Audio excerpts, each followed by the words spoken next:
La Iglesia nos propone en este segundo domingo de Cuaresma la escena de la transfiguración del Señor en el Monte Tabor.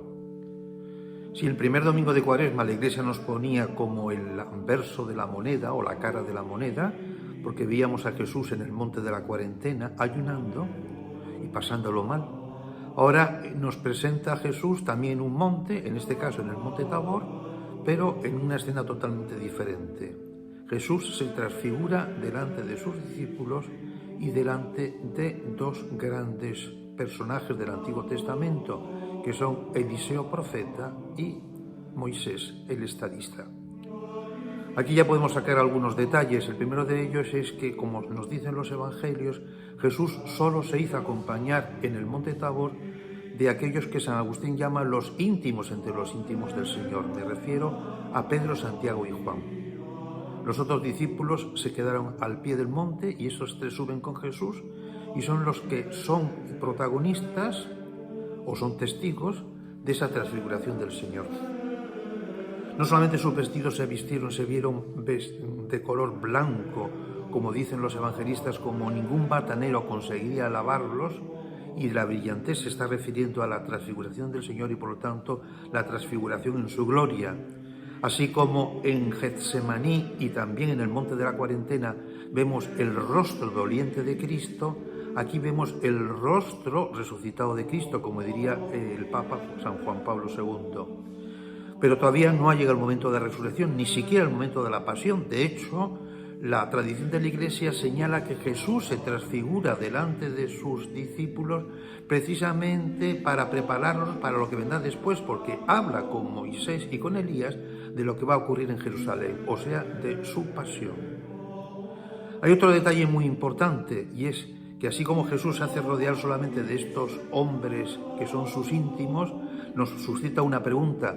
¿Tú crees que Jesús nos habría elegido a cada uno de nosotros para acompañar en este momento?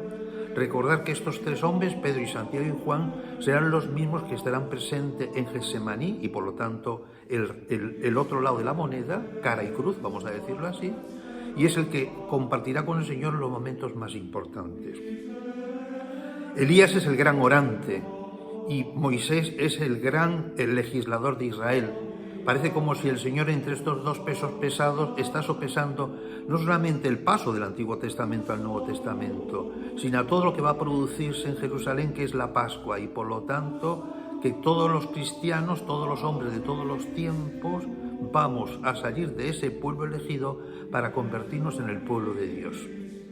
Otra cosa muy importante que podemos señalar del momento de la escena de la transfiguración es que a la transfiguración del Señor aquellos hombres, Pedro concretamente dice: Maestro, qué bien se está aquí.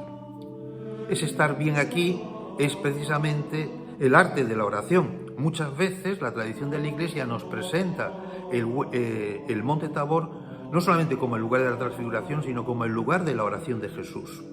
Nosotros subimos al monte, dirá el Papa Benedicto, para luego bajar. Subimos para encontrarnos con Dios, para luego bajar para anunciar a los demás hombres precisamente lo que Dios hace con nosotros. No solamente se transfigura el Señor, sino que además de esa expresión de San Pedro, de decir, qué bien se está aquí, Pedro añade otra cosa. Dice: Maestro, hagamos 3 tiendas. Quizás no hemos entendido muchas veces el significado de esas tiendas. Las tiendas significa precisamente el lugar en un pueblo como era el pueblo de Israel, que había sido nómada, todavía tenían esas costumbres, como era la famosa fiesta precisamente de las tiendas, el recordarles que habían sido un pueblo que había peregrinado y que por lo tanto que la vida cristiana es también peregrinación. Hacer 3 tiendas, una para Moisés, otra para Elías y otras para el Señor, es recordarnos también nuestra consideración de peregrinos. Caminamos al encuentro de Dios, es necesario que lo hagamos a través precisamente de esa tienda, que significa que estamos aquí de paso, para elevarnos a la oración. La oración que es la de Cristo, esa oración de Cristo transfigura nuestras vidas y en esa transfiguración de nuestra vida viene también la transfiguración de los demás. Estamos, por lo tanto, en este tiempo de Cuaresma, también llamados particularmente, si la otra vez hablábamos en el Monte de la Cuarentena del ayuno, ahora hablamos de esa pata tan importante o ese instrumento tan importante para el tiempo cuaresmal, que es la oración de los hijos de Dios.